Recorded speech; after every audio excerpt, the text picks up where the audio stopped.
Selamat datang di Virtual Spoiler. Jangan lupa like, komen, subscribe, dan follow.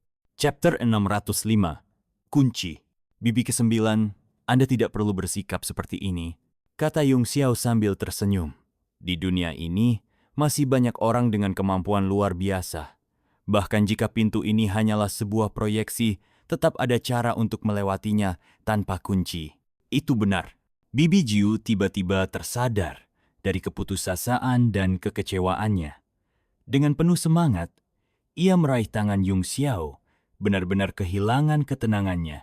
Namun, ia tidak peduli sama sekali. Tuan Muda Yun, apa yang Anda katakan benar?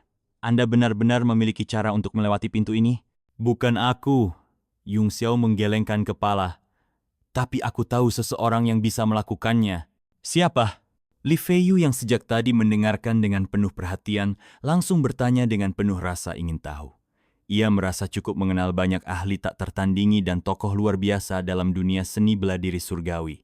Namun, bahkan ia tidak bisa memikirkan siapapun yang mampu menyelesaikan situasi ini. Wajah Yung Xiao sedikit berubah menjadi serius, dan sorot matanya bahkan menunjukkan sedikit niat bertarung saat dia berkata, "Di dunia ini, orang yang memiliki pemahaman paling mendalam tentang teknik spasial dapat berpindah-pindah dengan mudah di antara berbagai ruang hanya dengan mengangkat tangannya. Tak seorang pun tahu di mana tubuh aslinya berada. Bahkan jika dia muncul di hadapanmu, kemungkinan besar dia akan muncul di beberapa tempat sekaligus. Dan semuanya adalah tubuh aslinya." Xiao Zuan yang mengikuti di belakang, tanpa sadar berseru, "Sehebat itu? Mana mungkin ada kemampuan seperti itu di dunia ini?" Setelah mengatakan itu, dia buru-buru menarik kepalanya dan menjulurkan lidahnya. Ini karena ia menyadari bahwa suasana di sekitarnya mendadak menjadi sunyi dan ekspresi semua orang berubah serius. Li Feiyu menelan ludahnya sebelum bertanya dengan nada terkejut, "Tuan Muda Yun, Anda sedang berbicara tentang Zhen-Zhen?" "Ya," Yung Xiao mengangguk. "Dia satu-satunya orang yang pasti bisa membuka pintu ini. Mungkin ada orang lain yang mampu, tapi kalau dia, aku yakin dia bisa." Wajah Bibi Jiu langsung memucat, seolah terkejut mendengar nama itu. Setelah beberapa saat, dia tersadar dan tersenyum pahit. "Tuan Muda Yun, Anda pasti bercanda. Bahkan jika orang itu memiliki kemampuan luar biasa, bagaimana mungkin keluarga Mei yang kecil ini bisa mengundangnya? Bahkan jika menara harta karun menawarkan seluruh kekayaannya, aku rasa dia tidak akan peduli." Li Feiyu mengangguk setuju. Mo Xiaochuan tetap diam, hanya menatap Yung Xiao dengan tenang, tenggelam dalam pikirannya. Mei Donger, yang masih kebingungan seperti Xiaochuan, tidak bisa menahan diri untuk bertanya, "Siapa sebenarnya orang yang kalian bicarakan?" Mo Huayuan menghela napas dan berkata, "Siapa lagi kalau bukan dia? Dia adalah Martial Sovereign yang telah menguasai seni spasial dan dikabarkan sangat dekat dengan Martial God. Beberapa dekade yang lalu, dia menduduki peringkat kedua di peta kekuatan langit dan bumi, serta dianugerahi gelar kekosongan oleh alam suci. Penguasa bela diri peringkat kedua, Zhuo Qingfan." Mei Donger terkejut mendengar nama itu. Wajahnya seketika memerah. Nama-nama seperti ini bagaikan legenda, hampir hanya terdengar dalam cerita mitos. Begitu banyak seniman bela diri di benua bela diri surgawi tumbuh dengan mendengar kisah-kisah hebat mereka. Mo Xiaochuan mendengus dingin. "Aku tidak menyangkal bahwa Zhuo Qingfan sangat kuat, tapi aku yakin dia hanya beruntung bisa menduduki peringkat kedua." Ekspresi wajahnya jelas menunjukkan ketidakpuasan. Dalam hatinya, hanya ada satu orang yang layak disebut yang terkuat, Gu Feiyang. Bahkan Ao Changkong pun tidak berani bermimpi bisa mengalahkan tuannya. Kata-kata Mo Xiaochuan membuat semua orang berkeringat dingin. Mereka terdiam, tidak tahu bagaimana harus menanggapi. Orang yang berani mengkritik 10 penguasa bela diri biasanya hanyalah orang bodoh yang gegabah dan tak kenal takut. Namun, kekuatan luar biasa Mo Xiaochuan jelas tidak bisa disamakan dengan mereka. "Kekuatan Zhuo Qingfan sangat tirani," kata Yung Xiao dengan suara dalam. "Dia menempati peringkat kedua, dan dia pantas mendapatkannya." Tubuh Mo Xiaochuan bergetar. Dia menatap Yung Xiao dengan mata sedikit terkejut. Tidak disangka, Sosok yang ia anggap sebagai ahli tiada tara di dunia ini justru mengakui kehebatan Zuo Qingfan. Kerumunan saling bertukar pandang, tampak bingung dan terdiam. Dari kata-kata Yung Xiao, sepertinya dia sangat mengenal Zuo Qingfan.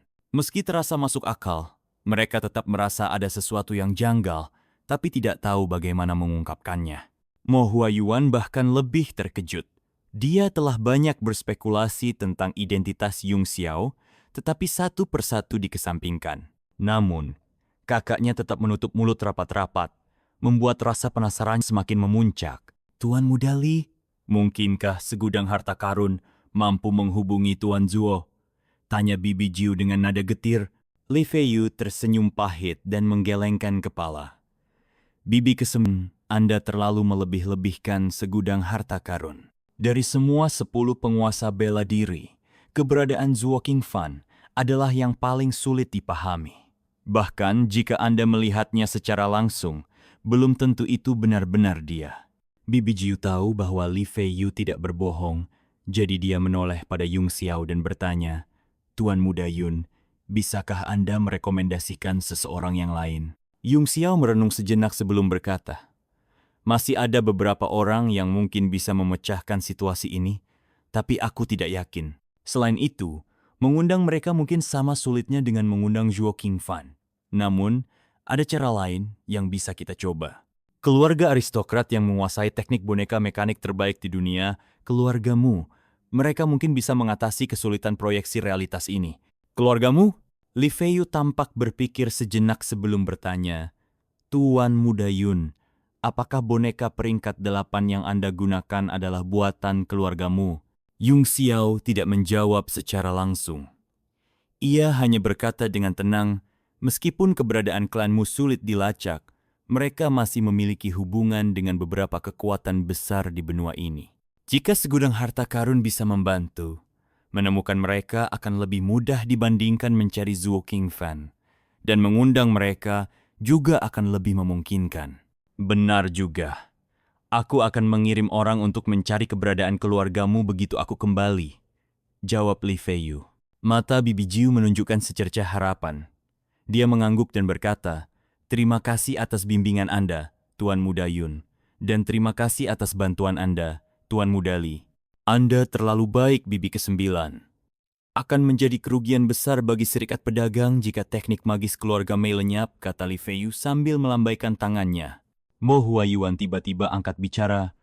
Gerbang ini terbentuk secara alami. Tidak ada celah sedikit pun. Aku penasaran di mana letak kuncinya. Lubang kunci seharusnya terhubung ke sisi lain ruang dan membentuk sebuah sambungan. Jika kita menyerang lubang kunci itu secara bersamaan, mungkin ada peluang untuk membukanya. Benar, Yung Xiao mengangguk.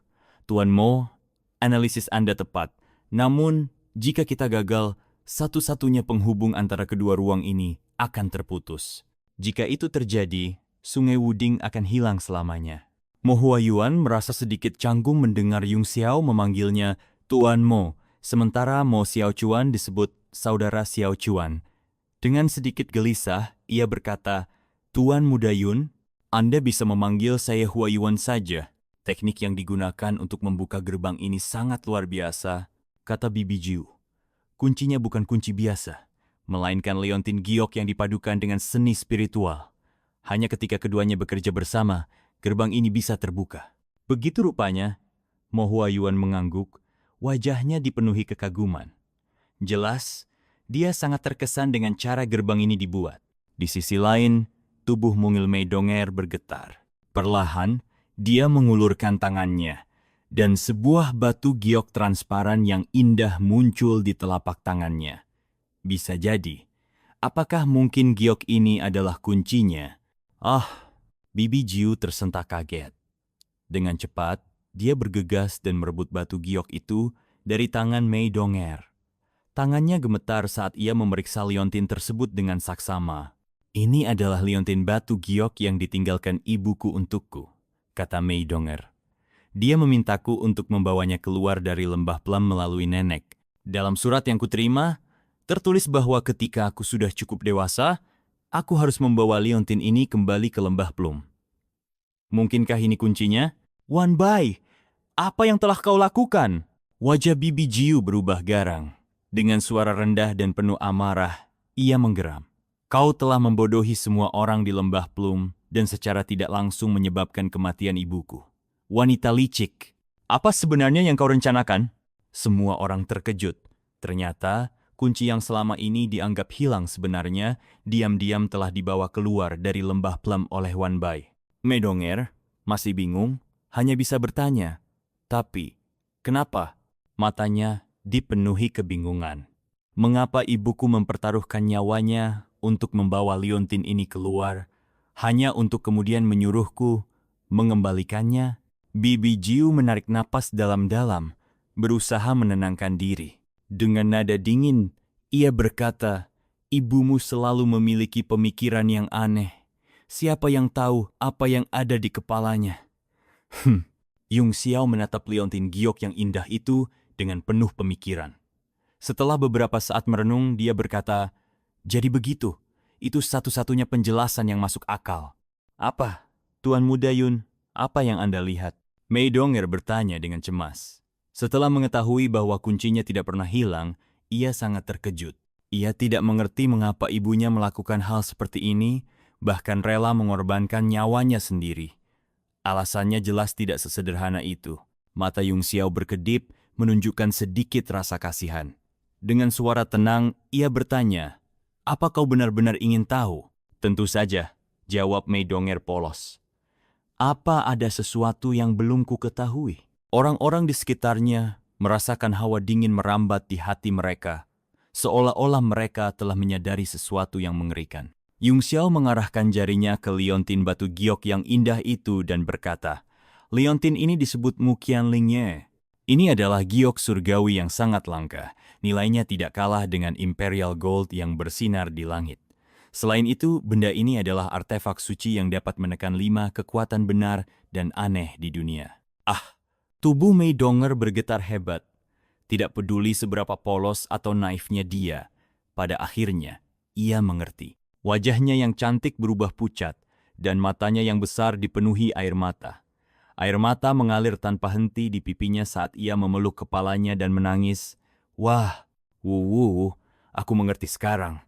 Jadi ibu mencuri kunci ini untuk menyelamatkanku dan rela mengorbankan nyawanya.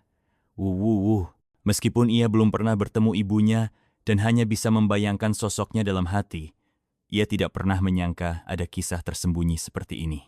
Ketika cinta seorang ibu yang begitu dalam menyelimuti dirinya, hatinya terasa hangat. Namun, beban cinta itu begitu besar, hingga ia tak mampu menahan luapan emosinya. Bibi Jiu terdiam, matanya dipenuhi keterkejutan. Ia menggenggam liontin giok erat-erat di tangannya. Bibirnya sedikit bergetar. Di ruangan itu, hanya suara tangisan Mei Dong'er yang terdengar. Ia memeluk kepalanya dan menangis tanpa henti. Semua orang memahami bahwa tidak ada yang bisa menghiburnya saat ini. Yang bisa mereka lakukan hanyalah membiarkannya meluapkan emosinya. Meskipun Bibi Jiu sangat membenci Wan Bai, saat melihat Mei Dong'er saat ini, ia tidak bisa menahan diri untuk tersentuh. Kebencian dan dendam yang ia simpan selama ini seolah mulai memudar ketika kunci itu akhirnya kembali. Dengan nada lebih lembut, ia berkata, Mei Dong'er, mungkin Wan Bai telah berdosa, tapi dia telah membayarnya dengan nyawanya. Sedangkan kau, karena telah mengembalikan kunci ini, aku akan mengizinkanmu masuk kembali ke keluarga Mei. Jika kau ingin menggunakan liontin ini untuk menekan ketidakseimbangan di tubuhmu, kau bisa datang kepadaku kapan saja. Keputusan ini sudah sangat lunak. Li Feiyu tidak bisa menahan diri untuk mengangguk setuju. Namun Yung Xiao berkata dengan tenang, tidak perlu. Tubuhnya akan sembuh dengan sendirinya begitu ia mencapai usia dewasa. Itulah alasan mengapa Wan Bai meminta Mei Dong'er mengembalikan liontin ini setelah ia cukup umur. Terima kasih sudah mendengarkan Virtual Spoiler. Sampai jumpa di pembahasan berikutnya.